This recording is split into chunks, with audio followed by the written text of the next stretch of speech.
Des solutions existent. Pour en savoir plus, consultez les liens en description de cette vidéo.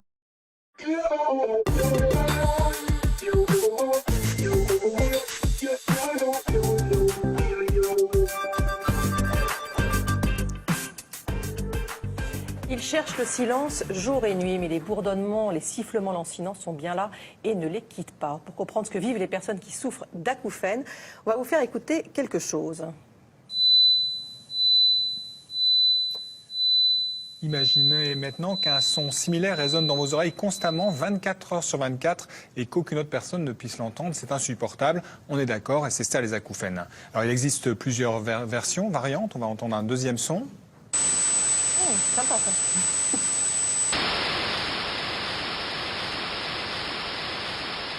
Très bien. Alors, comment vivre avec des acouphènes? On comprend que ce soit compliqué. Quelles solutions existent pour soulager ceux qui en souffrent? On va répondre à toutes vos questions avec le docteur Alain Londero, qui est ORL, et pour témoigner, Alexandra Desloires, qui est comédienne.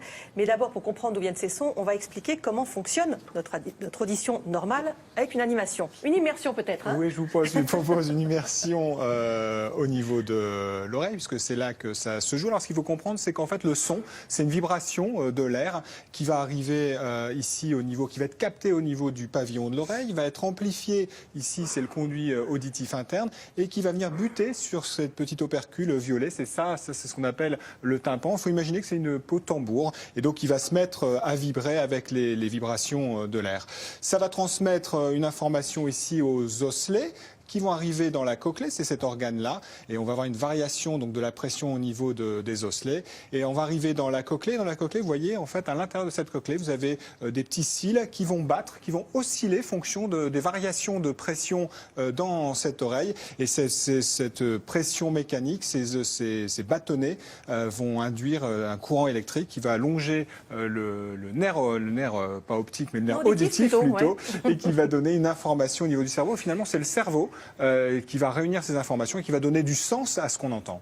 Alors, ce qui est compliqué à comprendre, c'est que ces acouphènes ne sont pas des sons qui proviennent de l'extérieur. Ce sont des bruits parasites qui sont générés par l'oreille elle-même. Il y a deux sortes d'acouphènes. Régis, d'abord, les premiers sont dits objectifs. Oui, alors s'ils sont objectifs, c'est parce que le malade entend un bruit généré par son propre corps. Alors, on peut penser à des pulsations cardiaques, des claquements musculaires. Mais dans 95% des cas, ils sont dits subjectifs. C'est-à-dire que le système auditif dysfonctionne. Il produit une activité cérébrale perçue comme un bruit alors que rien ne se passe. Alors Alexandra, vos premiers acouphènes, ils datent de quand? Alors moi, le plus lointain souvenir que j'ai des acouphènes, j'avais 10 ans. Donc après avoir fait des recherches, je sais que je suis tombée deux fois au niveau de la mâchoire à l'âge de 9 ans, donc ça a tout à fait pu générer des acouphènes. Ça a pu être aussi des chocs psychologiques et les acouphènes qui se manifestent lors de la puberté. En tout cas, de mes 10 à 16 ans, je savais pas ce que c'était, donc pour moi c'était normal. Ah oui, d'accord. En fin de compte, quand je dormais chez des amis, parfois je leur disais mais vous entendez pas quelque chose qui siffle? On me disait non, non. Bon, comme je faisais de la natation à l'époque, je me disais le jour où j'arrêterai de nager, de mettre des boulequettes, des choses comme ça s'arrêtera. Et puis à l'âge de 16 ans, grosse otite avec rhume, et là par contre j'ai compris que c'était pas normal puisque tout devenait hyper compliqué, suivre une conversation, suivre les cours. Mais à l'école, par exemple, ça vous dérangeait pas? Vous étiez enfant? Alors, quand j'étais petite, non, mais donc ça m'est arrivé début de ma première, et à partir de là, ça a été terrible. J'ai été en échec scolaire. Déjà que l'école à la base, c'était pas mon truc, ça n'a pas arrangé les choses. L'école avec les bourdonnements. C'est ça. Et alors, ce qui est surprenant, c'est que vous dites qu'en fait, vous en avez parlé qu'à votre frère, vous n'osiez pas en parler même à vos propres parents. Ouais. C'est parce que c'était un peu tabou, ou vous disiez que vous étiez folle? Alors, c'est pas que c'était tabou, mais il y avait ce truc de mes parents à l'époque avaient beaucoup de choses à gérer, et je me suis dit, je vais pas les encombrer avec un bruit que je suis la seule à entendre. C'est tellement bizarre. Oui, j'avais un peu peur, effectivement, de passer pour une folle, sans doute. Donc, j'ai mon petit frère à qui je dis tout, à qui j'ai confié ces problèmes-là, et je lui disais, voilà, je me tape la tête contre les murs, ça va pas, il faut vraiment qu'on m'aide. Et c'est lui qui... Parce que vous en parlez en souriant, mais ça vous donnait quand même des envies suicidaires. Hein. Oui, j'en parle en souriant maintenant parce que j'ai fait beaucoup de chemin, mais c'est vrai qu'à l'époque, quand ça m'est tombé dessus, j'ai clairement eu envie de mourir, ça a été terrible. On est très très seul face à ça, très seul. On va suivre votre histoire pour savoir pourquoi ça va mieux aujourd'hui. Oui. Tant mieux. On nous demande s'il y a un lien entre acouphènes et trompe de stage bouchée. Est-ce que les bêta-bloquants ont une influence sur les acouphènes? Ça fait deux questions, Nicole. Deux questions en une seule. Allez-y. Alors, toute pathologie d'oreille, quelle qu'elle soit, peut entraîner des acouphènes. On vient d'entendre qu'une simple otite peut déclencher des acouphènes, est à l'origine d'un acouphène qui généralement est temporaire, qui dure le temps de l'otite. Mais si une lésion survient pendant l'otite, une lésion qui va, elle, perdurer, à ce moment, effectivement, l'acouphène, lui, peut perdurer, lui aussi, à la suite de cet accident inflammatoire de l'oreille. Donc les problèmes de trompe d'Eustache sont source d'acouphènes. Les bêta-bloquants ne sont pas des médicaments connus. On donne notamment dans l'hypertension. On les donne dans l'hypertension, on peut les donner aussi en local pour des pathologies oculaires. Il n'y a pas de, on appelle ça une autotoxicité, une toxicité d'oreille. Il n'y a pas d'autotoxicité majeure pour ce type de molécules, mais il faut savoir qu'il y a bon nombre de médicaments qui ont un potentiel toxique pour l'oreille.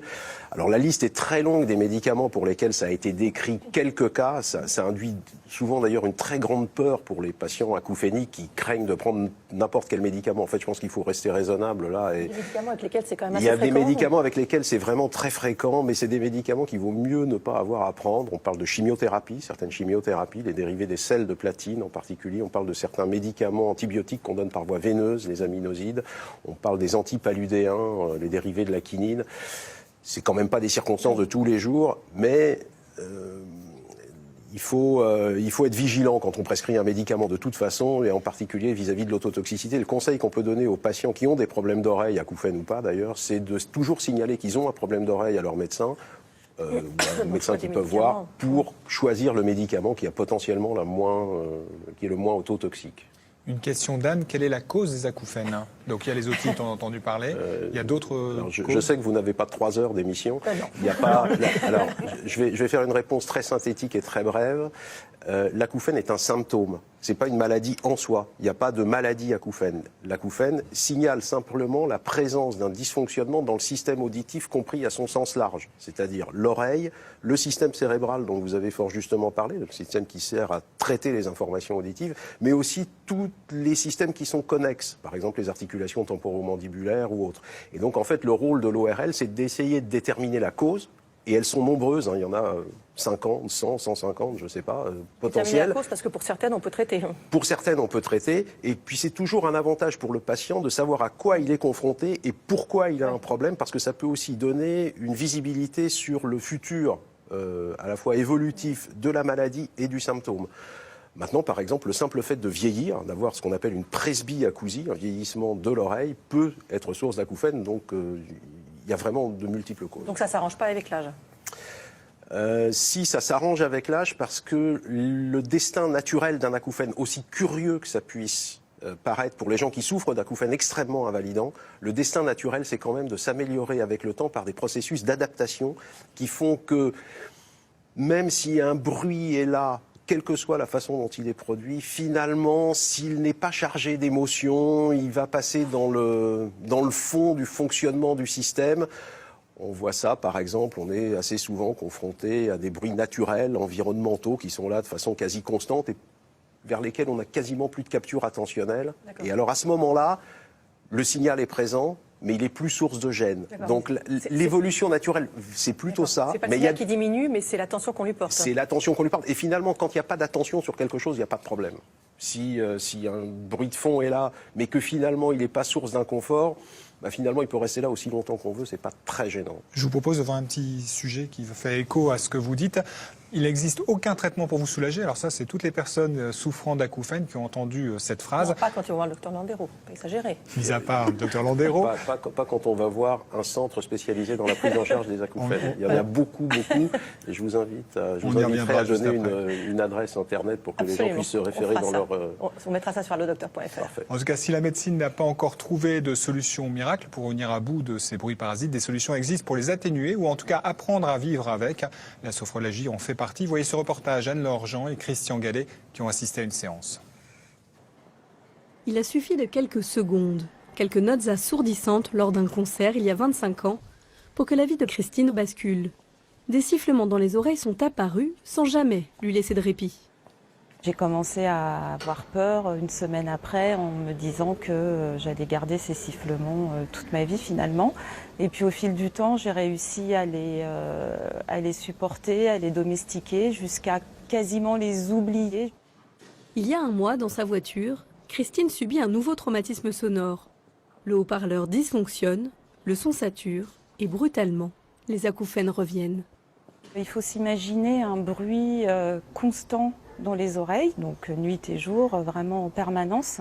Mais c'est surtout dans des environnements silencieux où là, l'expression « ça prend la tête » prend tout son sens. Mais je ne vais pas pouvoir survivre en écoutant ce son tout le temps. Donc c'est un espèce de cercle vicieux d'inquiétude qui peut se transformer en angoisse. Pendant des années, ses médecins lui rappellent qu'il n'existe aucun traitement pour venir à bout de ces bruits parasites. Bonjour. Bonjour, Comment allez-vous? ça va. Mais Christine refuse de céder au désespoir. Vous allez vous installer Sur là. les conseils d'une amie, elle s'essaie à la sophrologie. C'est un exercice que je vais vous montrer d'autogestion de son propre stress. Donc soufflez bien.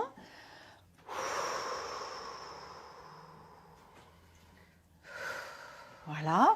Inspirez. Dans l'inspiration, prenez vos deux mains comme si vous étiez en train de se dire, voilà, toutes ces tensions que j'ai accumulées, je vais pas les garder. Je vais les mettre. Alors mettez-les dans vos poings. Prenez un certain élan et relâchez. Voilà. Il y a cette idée aussi que ce symptôme-là, on ne le subit pas à un moment donné, on peut agir. Et ça, c'est important. Ce qui est intéressant dans cet exercice, me semble-t-il, c'est qu'au quotidien, on ne s'autorise pas finalement à exprimer sa colère de cette façon-là. Avec des exercices très simples, elle apprend à mettre à distance ce son qui l'obsède. Vous allez laisser l'oreille être attentive à tous les sons qui parviennent à votre conscience, y compris les sons désagréables tels que l'acouphène, mais il pourra y avoir d'autres sons plus agréables. On peut entendre un peu au loin des voitures qui passent, des voix de personnes aussi dans la rue.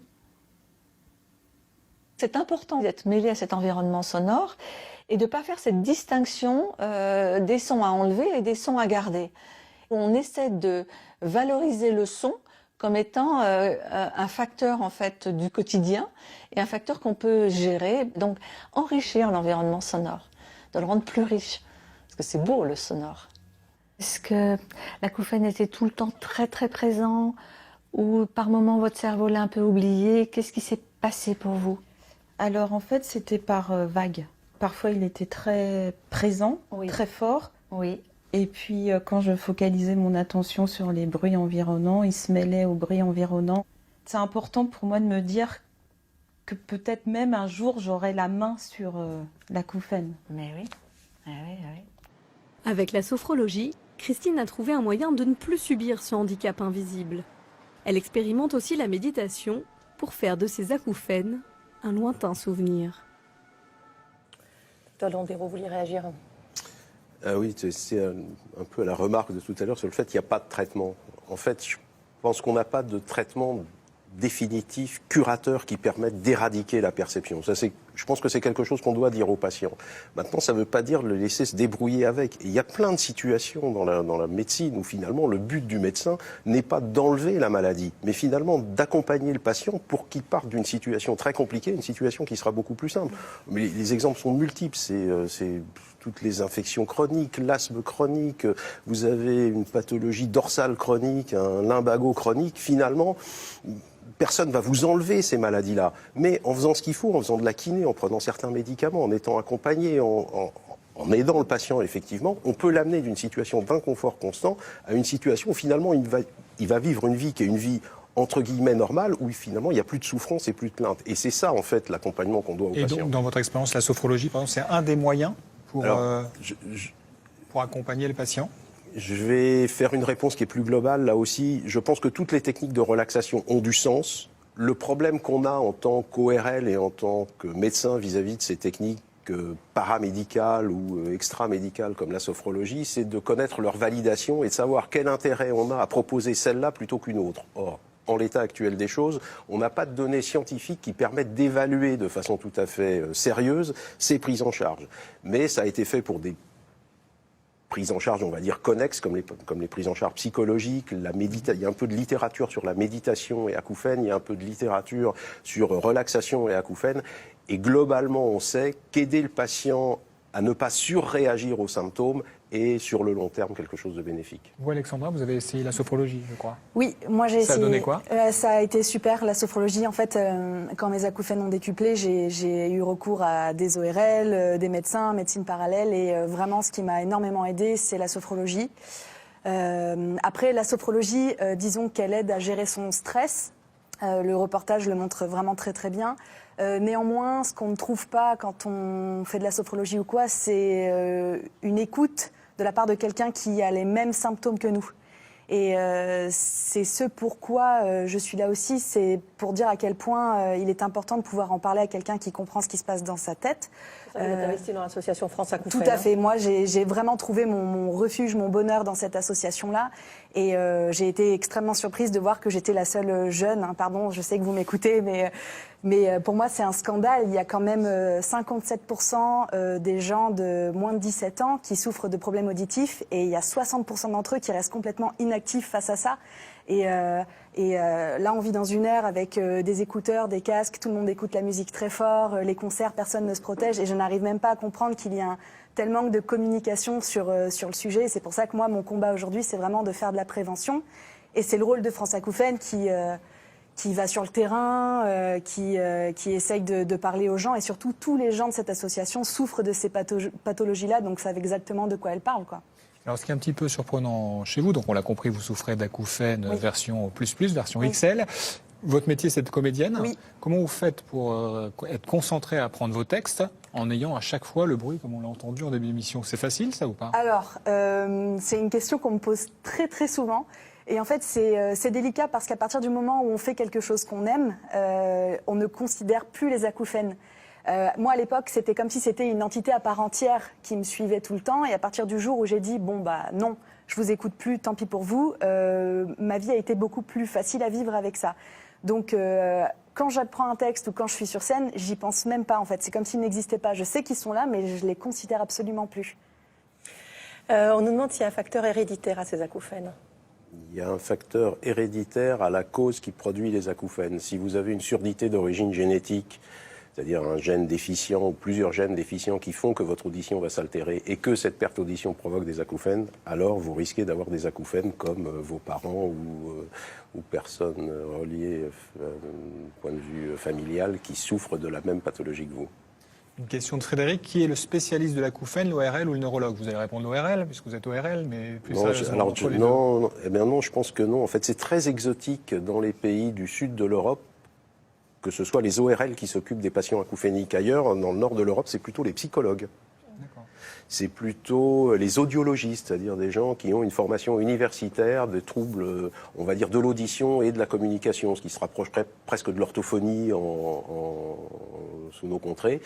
Et en fait, par exemple, en Angleterre, le patient va voir une seule fois l'ORL et ensuite il est dévié vers des audiologistes ou des psychologues cognitivo-comportementalistes qui aident le patient finalement à gérer l'acouphène d'une façon qui est plus profitable. Et ce qui vient d'être dit est tout à fait pertinent. C'est-à-dire que ce qu'on pense de la situation j'ai un acouphène n'est pas complètement neutre sur la façon dont on le vit. Et il est certain que mademoiselle vit mieux son acouphène aujourd'hui comédienne, très occupée dans un métier qui la passionne, que centrée sur le problème en considérant que c'est une sorte d'alien à l'intérieur d'elle qui va perturber son existence très longtemps. Il y a des patients qui s'isolent vraiment complètement. Ah oui. C'est notre rôle notre rôle dans les consultations spécialisées, c'est de prendre en charge des patients qui souffrent beaucoup, de reconnaître leur souffrance. Alors,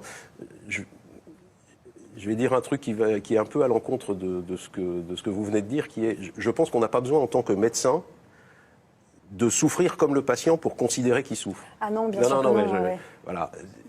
Moi, mon travail, c'est quand un patient vient et me dit, voilà, mon acouphène me fait souffrir, il n'y a pas de discussion à avoir là-dessus. La question, c'est peut-être comment est-ce que ça vous fait souffrir, pourquoi est-ce que ça vous fait souffrir, et surtout, moi, en tant que praticien, qu'est-ce que je peux faire pour vous aider, étant entendu que je n'ai pas tout seul la solution au problème et que c'est souvent une prise en charge multidisciplinaire qui va impliquer l'audioprothésiste, le sophrologue, le psychologue, parfois le psychiatre ou le neurologue. Et finalement, il n'y a pas une personne qui peut répondre à une pathologie complexe. À savoir que les gens qu'on contacte au sein de l'association ne sont pas du tout médecins, donc sont vraiment là pour de l'écoute et du soutien. Voilà, personne ne prend la partie médicale en jeu. On a une question sur les aides auditives. On nous demande si le port d'aides auditives peut réduire les acouphènes. On regarde d'abord un reportage. Oui, parce que 80% environ des personnes qui souffrent d'acouphènes présentent aussi une baisse d'audition. Une des solutions est de proposer aux patients un appareil auditif. Le but, il est simple, mieux entendre l'environnement sonore pour moins se concentrer avec attention sur son propre acouphène. Voyez ce reportage d'Anaïs Plateau et de Farid Mahmoudi. On va tester un petit peu votre audition. D'accord. Catherine Liscoët souffre d'acouphènes depuis 5 ans. Des acouphènes qui s'accompagnent d'une perte d'acuité auditive. Logiquement, vous devez être capable d'entendre entre 0 et 20 décibels tous les sons. Les sons aigus, eux, s'effondrent et vous les percevez qu'à partir de 50 décibels. Donc c'est votre problème, il est là, c'est une perte dans les aigus. La perte auditive de Catherine l'empêche d'entendre correctement les bruits ambiants et renforce la présence de son acouphène. Aujourd'hui, elle vient tester son nouvel appareil auditif chez son audioprothésiste. À partir du moment où on les appareille, on leur fait entendre les sons qu'ils devraient entendre mais qu'ils n'entendaient plus. Et ça va de lui-même noyer l'acouphène, ça va un petit peu l'immerger. On va placer l'appareil ici. Donc le petit tambour rentre dans l'oreille. Voilà. Donc pour l'instant, il ne fonctionne pas. Et on va faire pareil ici. Voilà. Impeccable. Quand je vais les mettre en marche, je les ai déjà pré-réglés. Vous allez entendre fort. Voilà, vous allez entendre fort. Vous allez percevoir l'environnement dans sa partie aiguë. C'est-à-dire que vous aurez l'impression que les oiseaux, ils sont sur votre épaule alors qu'ils seront dans l'arbre. Vous allez sursauter quand vous allez entendre la sonnerie du téléphone. Tous ces petits sons-là qui vont vous paraître non pas agressifs, mais présents. J'entends les mouettes que j'entendais pas la semaine dernière. Au niveau de l'acouphène, est-ce que vous l'entendez encore? Pas du tout. Le fait de réentendre l'environnement dans les aigus masque votre acouphène naturellement. Donc la plupart du temps, vous aurez besoin que de ça. Mais s'il y a des jours où l'acouphène, pour une raison ou pour une autre, se met à être présent malgré l'appareil, je vous ai mis un deuxième programme. Pour ce deuxième programme, Catherine choisit un son qui l'apaise. C'est très très doux, c'est vraiment quelque chose, ça enveloppe c'est ce comme son-là qui vous ça, plaît. Ça calme en fait tout de suite. C'est le but du masqueur d'acouphène, c'est de vous calmer. Ce son, elle pourra le déclencher si l'acouphène redevient trop présent. L'acouphène, c'est très énervant, c'est très angoissant parce que finalement, il vous est imposé et vous subissez complètement cet acouphène et à la fin, vous n'en pouvez plus parce que il devient obsessionnel. À partir du moment où vous mettez un bruit qui va un petit peu noyer cet acouphène et un bruit que vous créez vous-même, vous allez accepter beaucoup mieux l'acouphène et vous allez le neutraliser. Il est temps pour Catherine de se confronter à l'une de ses dernières appréhensions. Comment va-t-elle percevoir les bruits de la rue avec son appareil? Ah, c'est pas agressif. Non. Il y a une moto qui passe. Ça va. Ah ouais. Et l'acouphène. L'acouphène, vous l'entendez pas là. Ah. Mais dans la rue, vous l'entendiez pas autrefois, non? Là, ça arrive quand même. Dans la rue, vous si, l'entendez? dans la rue, je malgré le bruit de la rue, vous n'avez rien. Tandis que là, non, il est parti avec les mouettes. Il est parti avec les mouettes. À bientôt. Merci beaucoup. Bonne semaine. Merci, au revoir. Catherine reviendra dans une semaine pour vérifier les réglages de son nouvel appareil. Une question d'Ismaël. Je suis acouphénique depuis 6 ans et redoute un début d'hyperacousie car certains sons aigus s'amplifient. Dois-je m'inquiéter? Hyperacousie, donc c'est le contraire d'hypoacousie, c'est-à-dire que c'est une amplification des sons. Alors, la perception des sons. C'est pas tout à fait le contraire d'hypoacousie parce qu'on peut être à la fois hypoacousique et hyperacousique en même temps.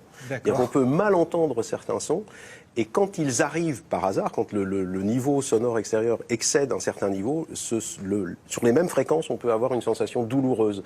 Je crois que la façon la plus simple de comprendre ce qu'est l'hyperacousie, c'est ce qu'on ressent visuellement quand on sort d'une salle de cinéma en plein jour et que la lumière vous éblouit et qu'elle est douloureuse. Eh bien, les sons sont perçus de cette façon-là. Et c'est un symptôme qui est très souvent associé à l'acouphène, avec qui ça partage certainement des mécanismes qu'on dit physiopathologiques. Et ça complique d'ailleurs la prise en charge, en particulier la prise en charge audioprothétique. Et on a vu là l'audioprothésiste qui demandait à la patiente, qui fort heureusement, une fois corrigée, la perte auditive corrigée, avait son acouphène masqué, si dans la rue les bruits n'étaient pas trop désagréables, parce que c'est souvent une des limites de l'aide auditive de mal tolérer les sons environnementaux s'ils sont un peu trop amplifiés. Aujourd'hui, vous vivez bien avec vos acouphènes? Oui, j'ai de temps en temps des petites périodes de crise où pendant 48 heures, je m'isole un peu chez moi. Mais sont liés à quoi? Fatigue, stress, c'est principalement ça. Et quand c'est comme ça, mes acouphènes couvrent carrément les bruits du métro. Donc dans ces moments-là, maintenant mes amis, les proches le savent. Et pendant 48 heures, je disparais un peu de la surface de la Terre. Et quand je reviens, ça va. D'accord, ça vous avez appris à gérer? J'ai appris à gérer, oui. Swazik qui demande si la neurostimulation peut atténuer les acouphènes.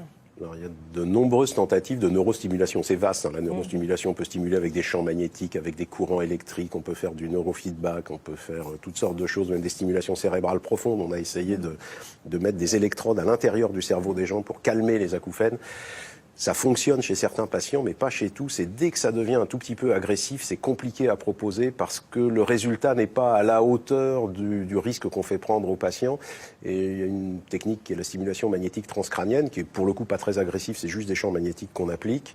Maintenant, c'est très bruyant et par exemple, ça peut déclencher des hyperacousies ou majorer de l'hyperacousie. Donc il y a une balance bénéfice-risque à Très rapidement, regarder. s'il ne nous reste plus beaucoup de temps, la stimulation acoustique qui permettrait de bloquer la transmission de ce son au cerveau est-elle efficace en 30 secondes? Oui, c'est En 20 secondes. il y a moins de 20 secondes. Les stimulations sonores sont efficaces. Le problème, c'est de savoir laquelle, pour quel patient. Et là, pour le coup, c'est compliqué de savoir. Merci beaucoup à tous les deux. Des sites, donc le site pour pouvoir se renseigner sur ou consulter afrepa.org et puis l'association France Acouphènes, france-acouphènes.org. Demain, on répondra à vos questions sur l'insuffisance cardiaque. Ce soir, je vous retrouve sur France 5 à 20h40 pour un nouveau numéro du Monde en face avec un document inédit sur la vente d'armes par la France. Un document qui malheureusement est tout à fait d'actualité avec la guerre au Yémen par l'Arabie Saoudite et la coalition. Et évidemment, l'affaire Khashoggi, ce journaliste saoudien qui a été tué au consulat à Istanbul, au consulat d'Arabie Saoudite à Istanbul. On parlera dans le débat évidemment de la nouvelle situation de la France. Doit-elle continuer à vendre des armes à l'Arabie Saoudite et quelle est la position de l'Europe sur ce sujet? Voilà, c'est ce soir à 20h40 et on se retrouve demain à 13h40. À demain.